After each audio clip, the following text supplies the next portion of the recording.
Check 1 2. Check 1 2. Gonna say something? Yep.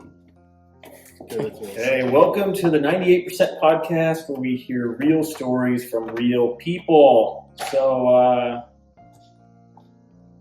Yes. do you want to explain yourself? Who are you? All right. How do you know me? This is my eldest son, oldest of three. Probably the honoriest of the three, but we got through it. You know that's not true. Yeah, I'm lying. The honorary one's the girl. She's not here yet. Okay. So, I guess you could say your name. You started to say it. Rich McDowell. Okay, cool.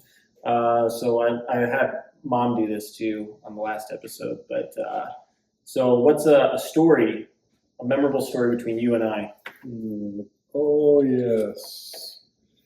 Probably the time you quit me when I hired you as a kid. You were like 6 years old. I paid you $2 an hour to fetch tools. And you walked up, "Hey, Dad, I want a raise." I said, "Well, I can't give you a raise." "Why not?" I said, "Because I can't." He said, "Well, if I don't get a raise, I'm going to quit." And I remember telling you, "You got to do what a man's got to do." He said, "Okay, I quit." And then you go to school with me every day, or work with me every day, and yell 12 o'clock lunchtime, 4 o'clock time to go home. And of course, you wreaked havoc, kicking gravel behind walls. And remember that time it took us like 6 hours to dig the gravel out behind the wall, you kicked behind it. I have no recollection. So I think I broke down and gave you a raise. Is that what happened? Okay. Sounds about right. I mean, how old was I? I was on a construction Probably site. 6. 6 on a construction site with manual labor. I had you there when you were 3. Oh, jeez. Yeah. I believed in making my kids work for their living. There you go. Okay. Cool. Love it. All right. Okay. So how we're going to do this is I got a list of questions that we'll go through. You can answer any of them as in-depth as you want, or decline if you want. But I'd like to start from the beginning. So what was growing up like for you? Well, I grew up here at Lake of the Ozarks in the 70s, so there really wasn't much work. We grew up pretty poor. It was fun, though. I remember being a Gen Xer was pretty cool. You tell your mom at 8 o'clock you're going to leave, and she'd say, "Be back by dark." So we'd all be gone. And they knew where you were at by looking for the bicycles in the yard. Used to hunt, had a little dog. We'd run around the woods, explore. We didn't have all the technology we got now, so everything revolved around rock fight, stick fight, bottle rocket fight, fist fight, something. That's the way boys were back then. Yeah. That's probably the most memorable thing I've got. What was the biggest struggle that you made it through in your life? Probably. I've had a lot of injuries I had to overcome, being paralyzed and stuff, but I would say probably poverty. Because we got married as kids, and I remember $4.40 an hour, and she made $3.50. So our take-home pay between the two, after tax, was probably $180. We won $90 a week. So we had $12 a week for groceries and $12 a week for cigarettes. And then when your mom quit her cigarettes, we had $24 a week for groceries. Yeah, it's funny. She never mentioned anything about cigarettes in her episode. Oh, yeah. She used to smoke like a chimney. We had one package of hot dogs a week for protein. But I think we wound up getting like a package of hot dogs and maybe some bologna for protein after she quit. Yeah, I'd say that was the hardest, or that was probably the hardest thing. That and the fact that we were the trailer trash of the trailer park. Any fun stories you want to share there? There was a lot of them. We had the smallest trailer in the trailer park, and we were always the ones out in the yard screaming at each other what stuff was going wrong. Like if I'd spill pancake syrup on the floor, or maybe she would do something I didn't think was very appropriate. Yes. Anyway, yeah, that was probably, for me, that was the hardest thing to overcome. Yeah, but we did. funny though. So like there's some stuff out there that I've researched that's been interesting where they talk about like sometimes going through those really difficult times like that actually builds people's connection, which is really interesting. So Yeah. the fact that you made it through and you didn't stop, I thought that's probably why you guys are pretty close, is because of those moments like that. Really. Yeah. Yeah, for sure. Yeah. It wasn't long.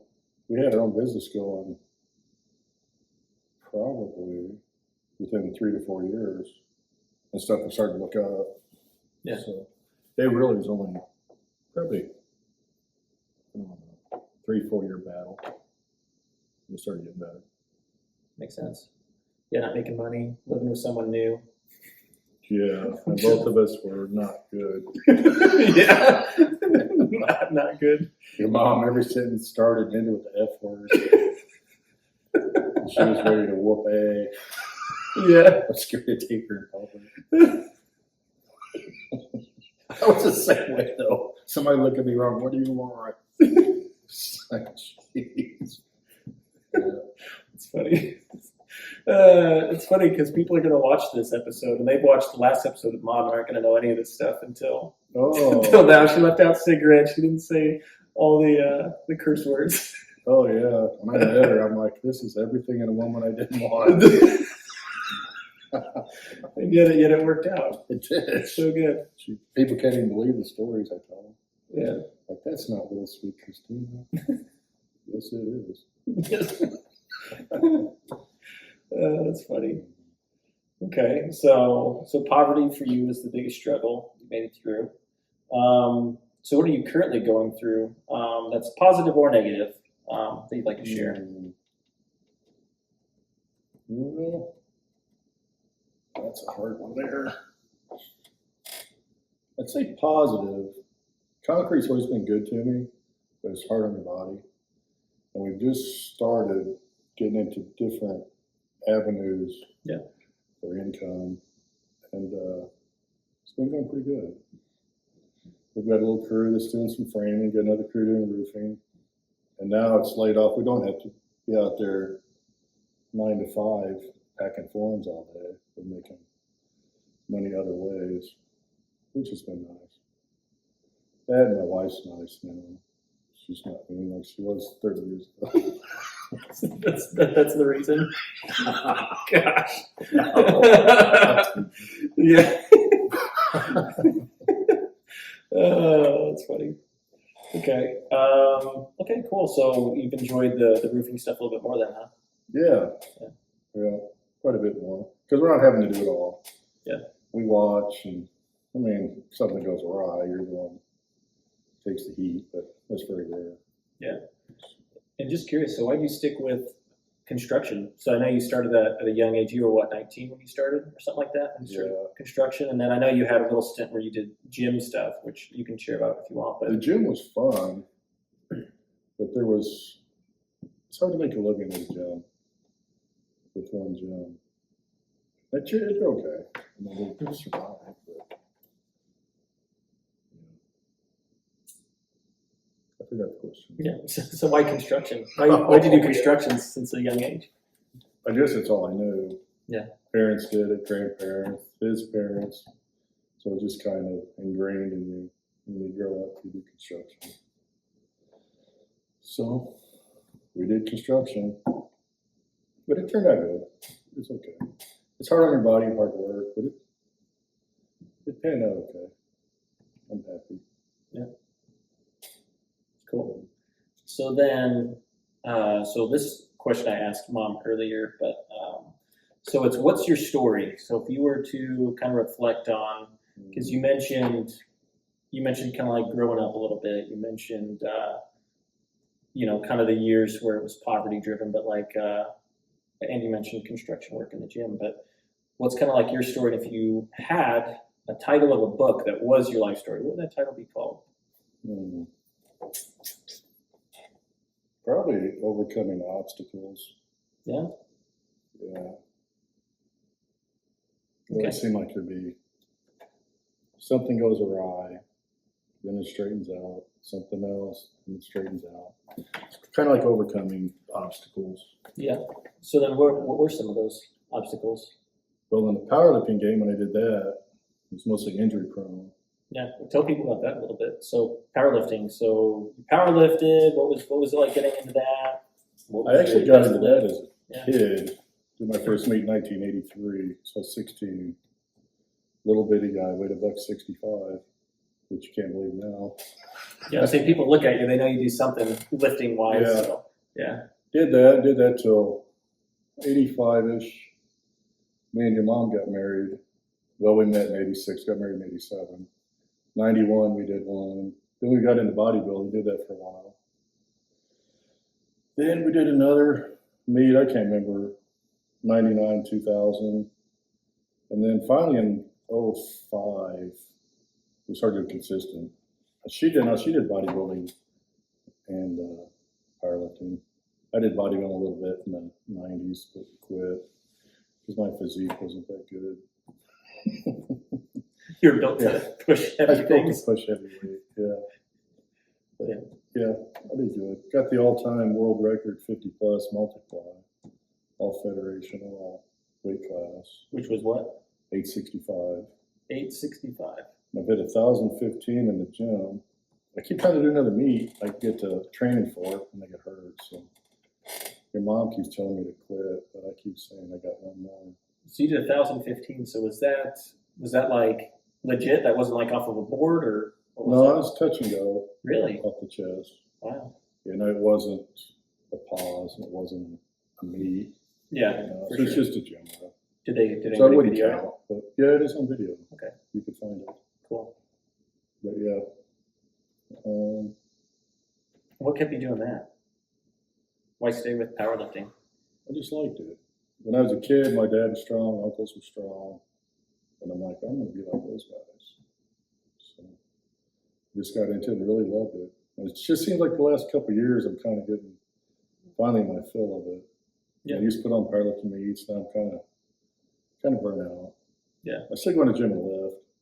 And every once in a while, I get this little spark in my eye. I want to do another meet, and I'll train hard, and then something will come up. Yeah. So hopefully I'll do another, but maybe not. So for anybody getting into powerlifting or lifting in general, what's something you'd recommend? Like if you give them one tip. Consistency. Yep. Yeah. People always think it comes overnight, and it don't. It takes years.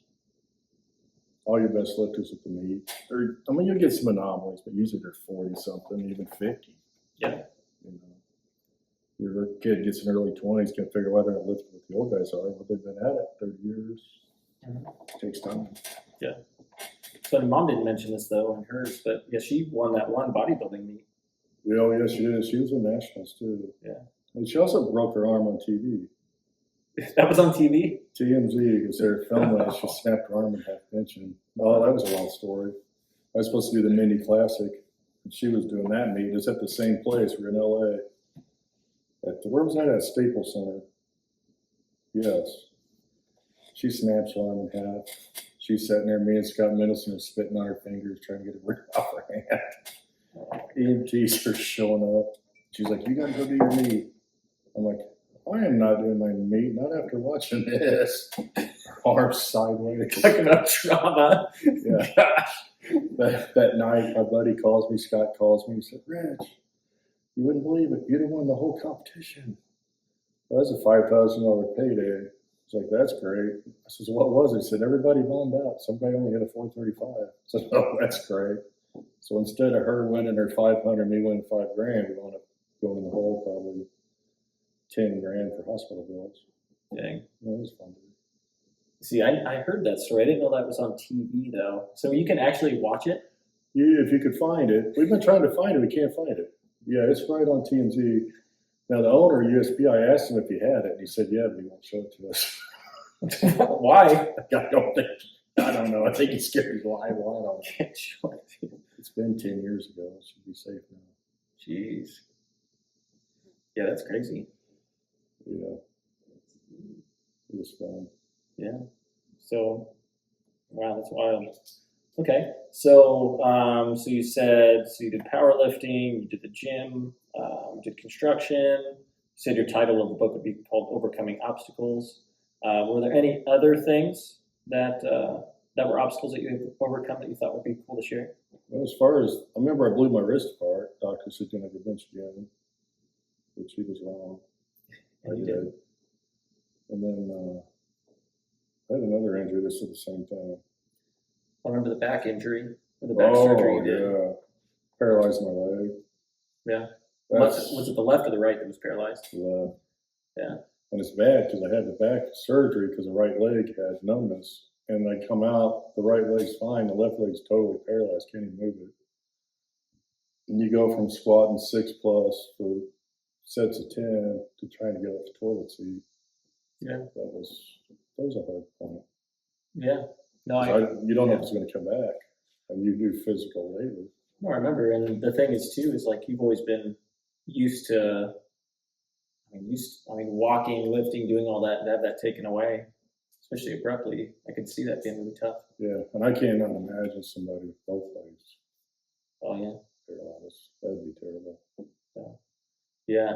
I remember you kept falling a lot too. I feel like every time Yeah, I talk to you, you're like, yeah, Dad fell off this thing, or I fell off this the other day. I'm like, why do you keep falling off stuff? What are you doing? Yeah, I fell in the hospital, broke my leg, and I didn't know it was broke because I couldn't feel it. You actually broke it? Broke it. I didn't know it was broken. Yeah, broke the tibia. And I went in because it clicked when I was on my walker. That's 5-6 weeks after they took an X-ray and said, yeah, you broke it, but it healed back. So, I mean, there was literally no feeling there other than massive pain and burning sensation from the nerves. Yeah, it's not good. No, that was terrible. No, I couldn't feel the bone, bro. I knew something was weird because it clicked every time you move it. It's crazy. And I just remember you doing stuff too that you probably shouldn't have been doing on the construction site or whatever. What were some of those? What were some of the things? So on the trailer trying to unstrap the Bobcat when I shouldn't have been. The leg buckle fell off of that. Laying it out here with my leg folded up under my back. I could feel my leg under my back. Your back. Yeah, you don't move that way. I couldn't feel the leg. I'm like, oh. So I laid there about 5 minutes and then climbed, body crawled myself up the trailer to stand up. Gosh. My one good leg. That happened quite a few times. Rolling down the hillsides and stuff. But it finally came back. The leg's still numb, but it's got the use back, strength back. So Yeah. it is worrisome when you're going through it though, but you don't know. Yeah, you It's never gonna know. come Yeah, back. yeah, exactly. It's valid too. Anytime people go through things like that, yeah, you don't know the future. It's uncertain. Yeah. So then, what's a skill or talent that you'd like to share with the people out there? Something that you, I guess, just in general, I guess. Skill or talent. Skill or talent. That's about my only talent. Picking heavy objects up. Yeah. Yeah. Pick heavy stuff up, put it back down. Okay. Yeah. Skill or talent, and doing it in the right way, right? So you don't. The right way, correct. Yeah. Yeah. Teaching, I like doing that. There you go, Teach yeah. a lot of powerlifters. Yeah. Well, you've had so much experience. Yeah. And we used to run, we had a powerlifting, well, we still do have a powerlifting federation. We used to run meets everywhere. And that was pretty fun. Like I said, now I'm kind of getting more on it. So we got some state chairs that were doing it for us. Mm-hmm. We're probably thinking about selling it. We don't want to mess with it anymore. But as far as teaching powerlifters, it's still fun. Yeah. I like that. We got a little group gets together on Wednesday nights, and I teach these people how to bench, how to lift. It's fun. That's cool. I mean, that makes sense. Yeah, I don't feel like a skill or talent, because obviously you put a lot of work into powerlifting, because that's something that you wouldn't get without it. But I feel like you had a pretty solid natural starting point too.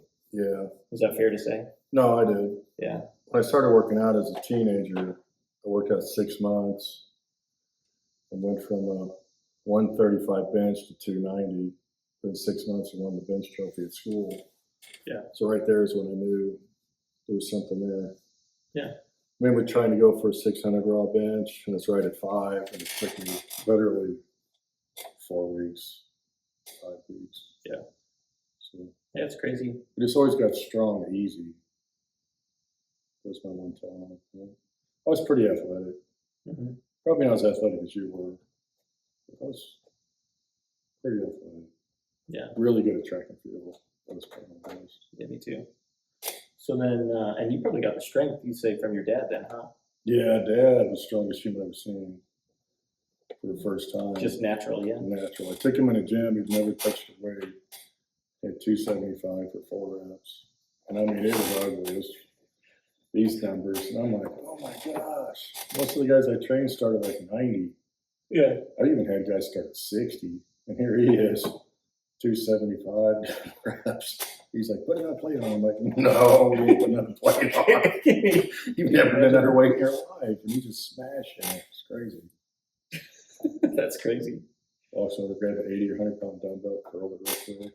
I was like, dang. He missed his calling in life. I guess. Of course, he's massive. No, he had big bones. I remember that. He just naturally. He was 6'3", 300 pound guy. Yeah. It's wild. So then what's something you're learning about currently that you'd like to, that you would? Well, I've been trying to play the bass. Really? Yeah, she's like an everydayer. I'm like just sit on the couch and like, okay, wait, there it is. And I'll pick on it for a while and I don't grab it for another week. But I need to, that's something I want to really learn. Yeah. I've been saying that forever, but We played bass for a little bit. I remember we used to play back when I was like in high school. I remember playing guitar and you play along with the bass. You got a gift for just playing on it. yeah. Well, you're the one with the gift as far as music, I think.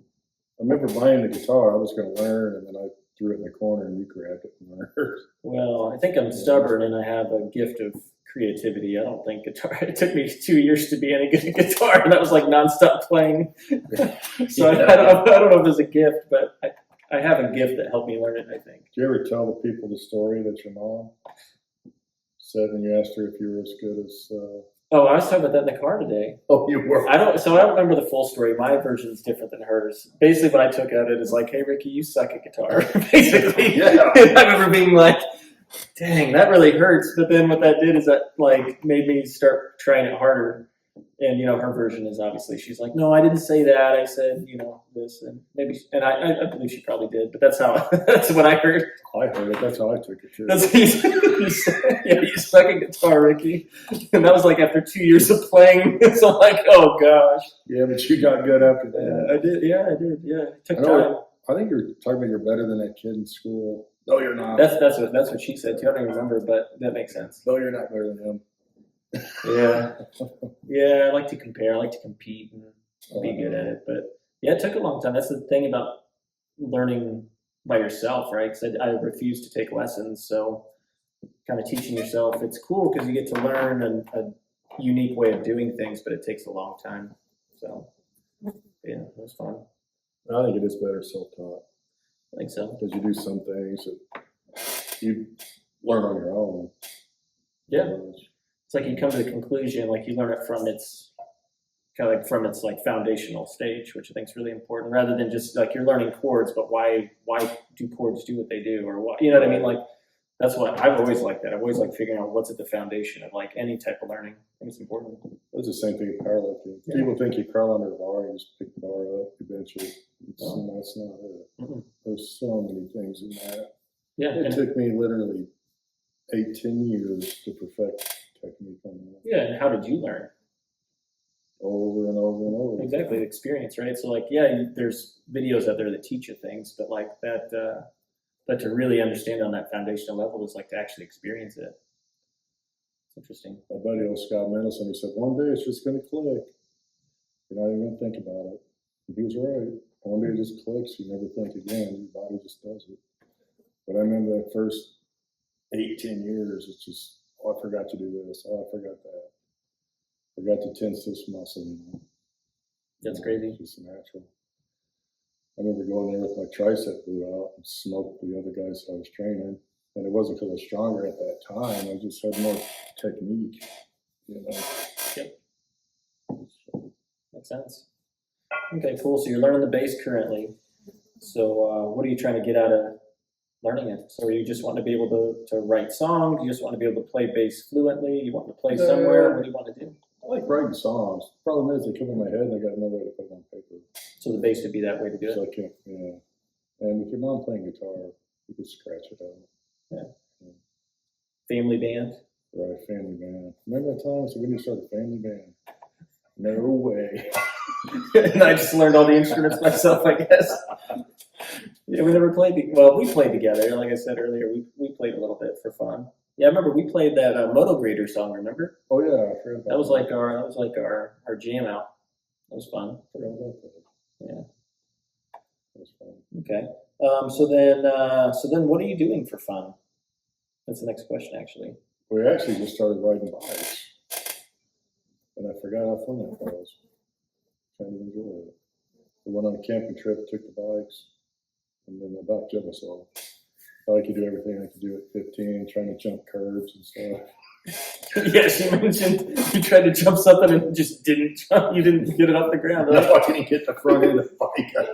Yeah. I hit the curb and wham, forward I went, but I didn't hit the ground. So it wasn't a wipeout. I caught myself. There you go. Impressive. You meant to do that. Then you always look around, who saw that? Yeah.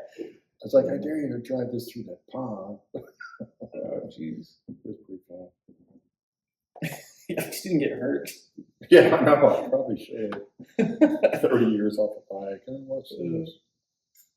So then next, actually, let's do this. So what I want to do, and I'll have you do this at the very end, is I'll have the guest, the person I'm talking to, create a question for the person that's coming on next. So the question that was given to you to answer is, if you could be any superhero, who would you be, and what would be your superpower?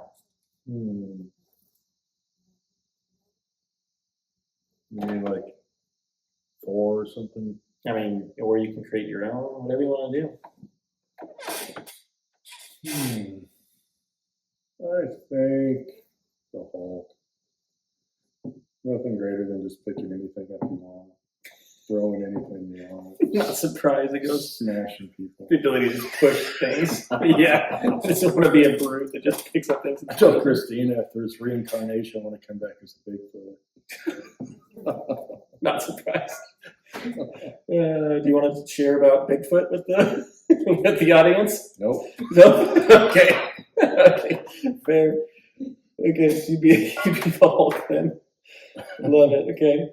And then so this is kind of time too where you get to kind of share with the audience of like so what's something maybe that you're doing now that you maybe want to promote? You know, what are the things you want to market? If it's your roofing business, now's the time. If you want to talk about your social media to get people to be able to contact you, this is that time. So you get to promote yourself in this moment. Probably our post frame. We've been doing post frame buildings too. Anybody needs them, let me know. We can put her on. Okay, so how do they contact you? By phone would be best. Okay. 573-692-0096. There you go. Okay. Is that what's the name of the business? McDowell and Sons. Okay. Even though my one son is not there very much. You talk about me? Although I did get you there tomorrow, of course. Yeah, I'll be working tomorrow. Yeah. So there we go. That works. And then what question would you want to leave for the next guest? You can do whatever you want.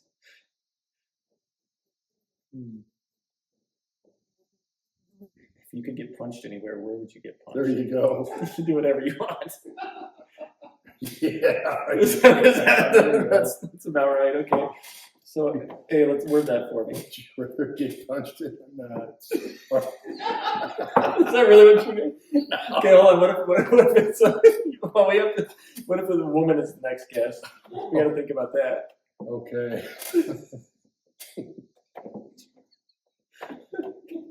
Well, this is making the podcast. Would you rather eat a bowl of sauerkraut or get a kick to the hoo-ha? I don't know. Okay, no, that's it. Would you? I'd rather get kicked in the gonads and eat that.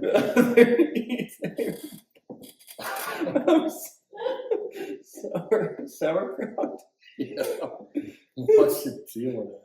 Or get punched or kicked? Let's be specific here. Kicked.